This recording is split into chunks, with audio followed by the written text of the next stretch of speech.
पूर्व प्रधानमंत्री अटल बिहारी वाजपेयी ने कल शाम 5:05 पर अंतिम सांस ली और अब उनकी पार्थिव देह को बीजेपी मुख्यालय में रखा गया है, जहां तमाम पार्टी से जुड़े हुए लोग, कार्यकर्ता, नेता मौजूद हैं। प्रधानमंत्री नरेंद्र मोदी यहां मौजूद हैं, केंद्रीय मंत्री यहां मौजूद हैं, उत्तर प्रदेश के मुख्यमंत्री यहां मौजूद हैं, उत्तर प्रदेश के राज्यपाल यहां मौजूद हैं, गृह मंत्री यहां मौजूद हैं, तमाम कार्यकर्ता यहां मौजूद हैं और उन्हें नम आंखों से विदाई दी जा रही है।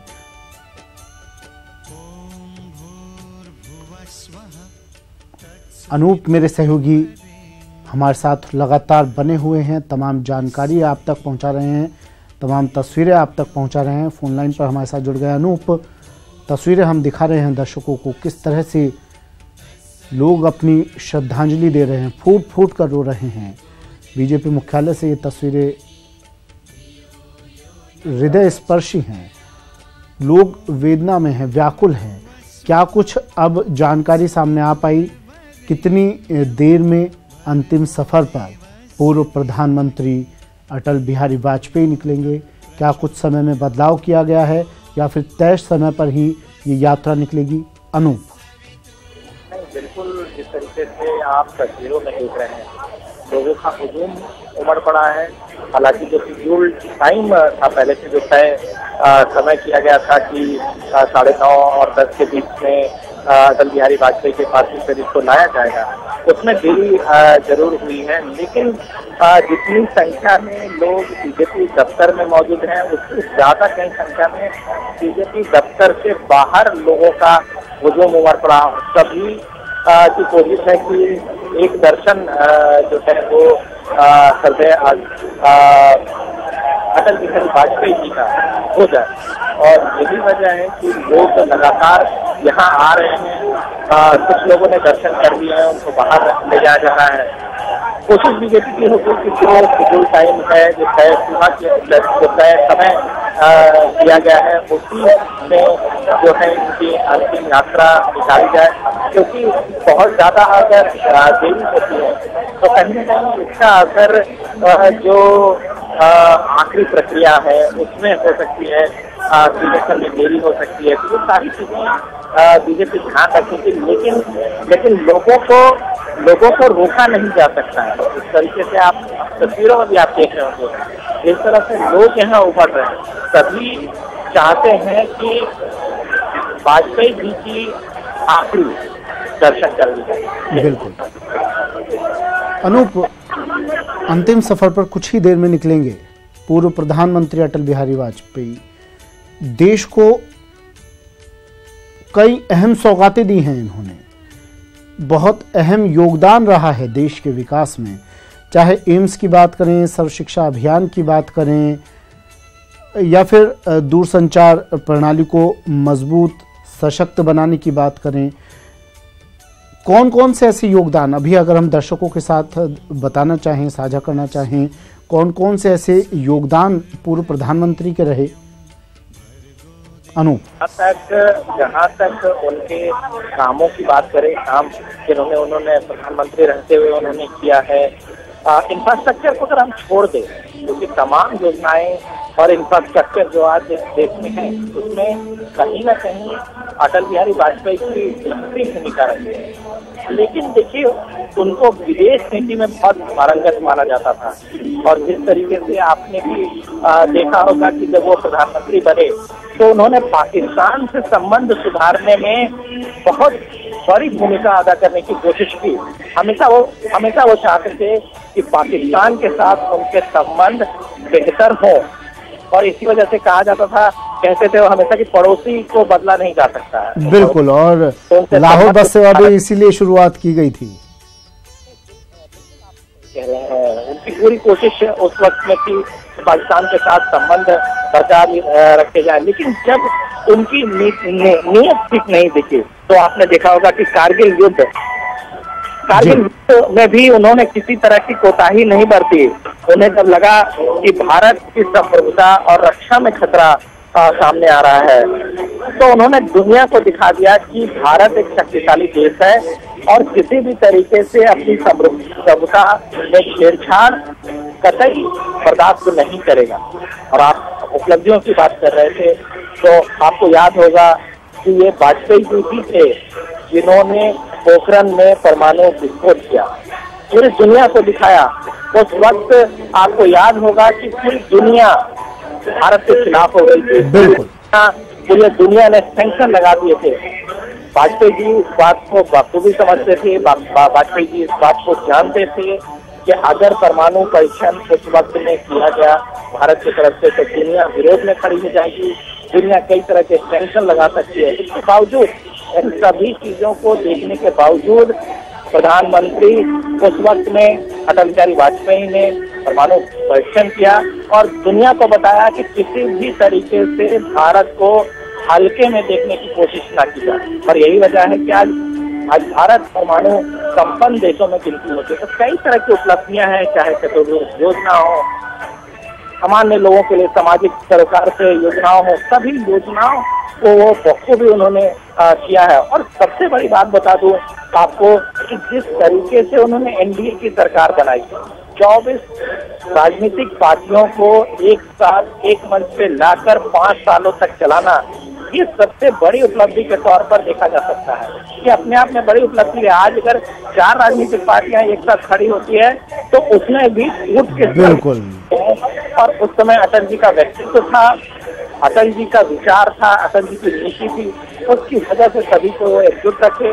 और न केवल उन्होंने एकजुट रखा सभी को, बल्कि वो 5 साल तक सफलतापूर्ण तरीके से सरकार चला। बिल्कुल अनूप, उनका व्यक्तित्व ही था, उनकी शख्सियत ही ऐसी थी कि ठीक है उन्होंने गठबंधन किया और इतनी पार्टियों को साथ लेकर चले। उनके इस गठबंधन में जो पार्टी थी, जो सदस्य थे, जो लोग थे, जो नेता थे, उनकी बात छोड़ दीजिए, जो विपक्ष के लोग थे वो तक कुछ नहीं बोल पाते थे अटल जी से। वो भी उनकी बात को ध्यान से सुनते थे, गौर से सुनते थे, एक आदर्श मानते थे उन्हें। अनूप नहीं, बिल्कुल, आप पार्लियामेंट में कई स्पीच को देख लीजिए। जब अटल बिहारी वाजपेयी पार्लियामेंट में लोकसभा के फ्लोर पे जब अपना भाषण देने के लिए खड़ा होते थे, तो जिस तरह से आप ही कह रहे हैं, यह सत्ता पक्ष की बात नहीं थी। उस समय विपक्ष भी उन्हें सुनना चाहते थे। सोमनाथ चटर्जी उस वक्त में लोकसभा स्पीकर, उन्होंने कई बार जिक्र किया कि अटल जी उठने के बाद वो दूसरे को चुप कराते थे कि अटल जी बोलना अटल जी ने शुरू कर दिया है, चुप हो जाइए। मैं एक वाक्य ध्यान दे रहा था कि जब अटल बिहारी वाजपेयी अपना स्पीच उन्होंने शुरू किया तो विपक्ष की तरफ से बहुत ज्यादा विरोध शुरू हुआ। उस समय चंद्रशेखर, जो कि प्रधानमंत्री भी बने, चंद्रशेखर खुद खड़े हुए, विपक्षी पार्टी के नेता थे। उन्होंने सभी राजनीतिक पार्टियों से अपील की कि अटल बिहारी वाजपेयी कुछ बोलना चाहते हैं और ये सभी के हित में है कि अटल बिहारी वाजपेयी को सुना जाए, समझा जाए। तो सिर्फ वो पार्टी के नेता नहीं थे, वो किसी एक दल के नेता नहीं थे, बल्कि उनकी एक्सेप्टेबिलिटी जो है वो क्रॉस पार्टी लाइन थी। सभी उनको अपना मानते थे। और यही वजह है कि आप एक चीज ध्यान रखें कि जब अटल बिहारी वाजपेयी 11 जून को ऑल इंडिया मेडिकल साइंस में भर्ती कराए गए तो राहुल गांधी उन्हें देखने गए तत्काल प्रभाव से। और उसके बाद इस दौरान 2 बार राहुल गांधी अटल बिहारी वाजपेयी को देखने पहुंचते हैं। फिर कल भी सोनिया गांधी और राहुल गांधी पहुंचते हैं। तो अपने आप में एक बड़ी बात कहती है जिस तरीके से सभी राजनीतिक पार्टियों में एक्सेप्टेबिलिटी है, जिस तरह से ममता बनर्जी हो, लालू प्रसाद यादव हो, शरद पवार हो, सभी राजनीतिक पार्टियां कहीं न कहीं अटल बिहारी वाजपेयी का सम्मान करते थे, अटल बिहारी वाजपेयी को अपना नेता मानते थे। नहीं, और अनूप आपको वो बात भी याद होगी जब अपनी वाकपटुता के जरिए, क्योंकि अटल जी चूकते नहीं थे कभी भी, चाहे सामने कोई भी नेता रहा हो, अटल जी हाजिर जवाब थे। इंदिरा गांधी को भी अटल जी ने एक बार जवाब दे दिया था जब इंदिरा गांधी जी ने कहा कि अटल जी आप इस तरह से हाथ हिलाकर, क्योंकि अटल जी जब भी कहीं संबोधित करते थे, किसी जनसभा की बात करें चाहे सदन में बात करें, अटल जी मंत्रमुग्ध कर देते थे लोगों को। लोगों की अपार भीड़, जनसमूह उमड़ पड़ता था उनकी सभाओं में। तो इंदिरा गांधी जी ने एक बात कही थी कि अटल जी आप इस तरह से हाथ हिलाकर बात करते हैं जैसे तानाशाह हिटलर कर रहा हो। तो अटल जी ने उन्हें एक जवाब दे दिया था जिससे इंदिरा गांधी जी के पास भी कोई जवाब नहीं बचा था उस जवाब का। कि मुझे याद पड़ता है कि ऐसे महान व्यक्तित्व हजारों वर्षों में एक बार होते हैं। नरगिस हजारों साल नरगिस अपनी बेनूरी पे रोती है, बड़ी मुश्किल से होता है चमन में दीदावर पैदा। ऐसे ही वो दीदावर थे। सत सत नमन अटल जी को।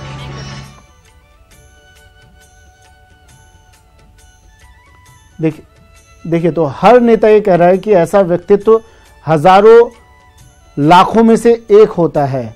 अनूप, वही बात मैं कर रहा था अभी। इंदिरा गांधी जी ने कहा था अटल जी के लिए कि आप इस तरह से बात करते हैं, इस तरह से संबोधित करते हैं जैसे तानाशाह हिटलर कर रहा हो। तो अटल जी ने जवाब दिया, ये हर किसी के लिए संभव नहीं है इंदिरा गांधी जैसी नेत्री को इस तरह का जवाब देना कि वो भी चुप हो जाएं। अटल जी ने जवाब दे दिया था कि आप बता दीजिए, क्या आपने कभी किसी को हाथ की जगह पांव हिला के बात करते हुए सुना है? तो ऐसा नेतृत्व, ऐसी कार्यकुशलता, ऐसी वाकपटुता अटल जी के अलावा मेरे ख्याल से अनूप शायद ही किसी नेता में देखने को मिली हो। बिल्कुल आप सही कह रहे हैं। अटल बिहारी वाजपेयी जिस तरीके से तत्काल प्रभाव से किसी चीज को रिएक्ट करते थे, उनकी तुलना ही करना बेकार है। अगर आप विपक्ष के नेता इंदिरा गांधी को दुर्गा अगर कह रहे हैं तो ये अपने आप में बड़ी बात है। उस वक्त में बीजेपी के तमाम बड़े नेता जब इंदिरा गांधी को लेकर बड़े आरोप लगाते थे, तमाम आरोप लगाए जाते थे, उस वक्त में अगर अटल बिहारी वाजपेयी इंदिरा गांधी को दुर्गा के तौर पर अगर वर्णन करते हैं तो ये अपने आप में बड़ी बात करती है। और ये बताता है कि वो किसी तरीके से चूकते नहीं थे, चाहे वो विपक्ष की नेता क्यों ना हो, दूसरी राजनीतिक पार्टी के नेता क्यों ना हो, वो हर को कहीं न कहीं हर की तारीफ करते थे। और यही वजह रहा कि कभी भी उनका विरोध संसद में बहुत ज्यादा नहीं होता था, क्योंकि पता था कि अगर अटल बिहारी वाजपेयी अगर कुछ गलत कर रहे हैं या गलती है तो वो खुद एक्सेप्ट करेंगे कि हाँ मेरी गलती है। ये जो उनका व्यक्तित्व था, यही वजह रहा कि आप देखें कि 24 राजनीतिक पार्टियों को एक साथ एक मंच पर वो लेकर आए, सरकार उन्होंने बनाया। और न केवल सरकार बनाया बल्कि उस सरकार को 5 साल बखूबी उन्होंने चलाया। तो अपने आप में व्यक्तित्व के धनी से वाकई जो ये शून्यता है, जो इनके जाने के बाद जो एक रिक्त स्थान है, उसको भरना किसी भी तरीके से बीजेपी के लिए आसान नहीं होगा। भले ही समय बदल चुका है, आज नेतृत्व बदल चुका है, लेकिन अटल बिहारी वाजपेयी की नीतियों को कोई भुला नहीं सकता। आप देखिए कि 15 अगस्त में जब प्रधानमंत्री नरेंद्र मोदी भाषण देने पहुंचे तो वो कई बार अटल जी की योजनाओं का जिक्र करना नहीं भूले। यानी आज बीजेपी जिस भी जगह पे खड़ी है उसमें अगर कहे तो सबसे बड़ी भूमिका अटल बिहारी वाजपेयी की ही है। अटल बिहारी वाजपेयी की ही देन है कि आज बीजेपी सत्ता के शिखर तक पहुंची है। बिल्कुल अनूप, ये तस्वीरें भी हम दिखा रहे हैं दर्शकों को।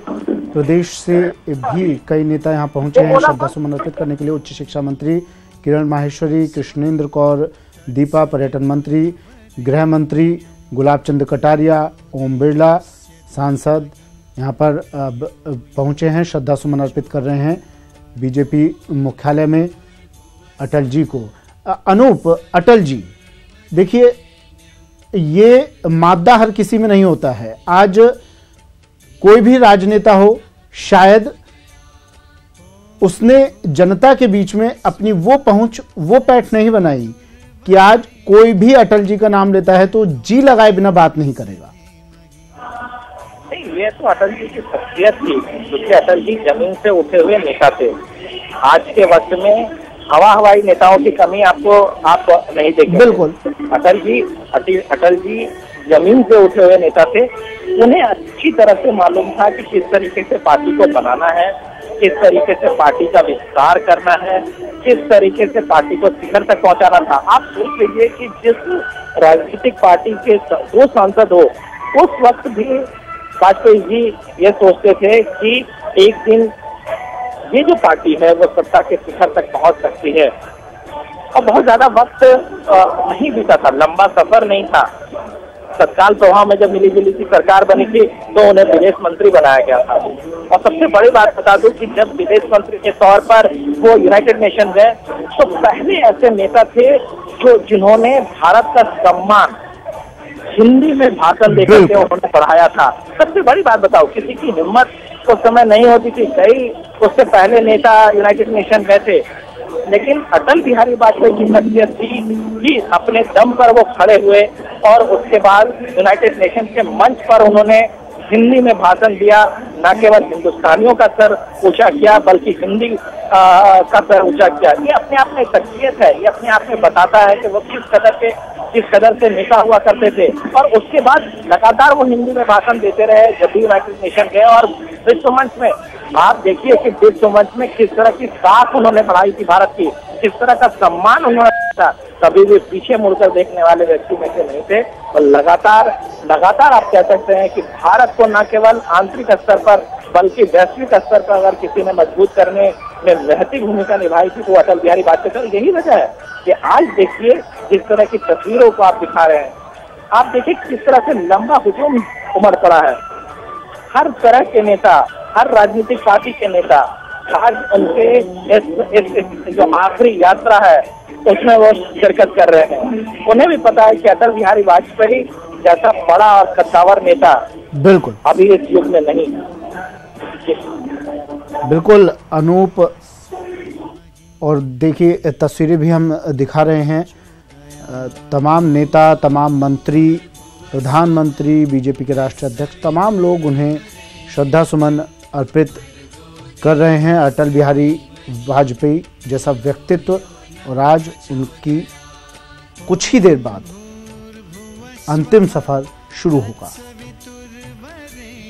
चलिए अनूप, आप हमारे साथ बने रहिए, लगातार आपसे अपडेट, आपसे जानकारी हम लेते रहेंगे। तस्वीरें बीजेपी मुख्यालय से दिखा रहे हैं।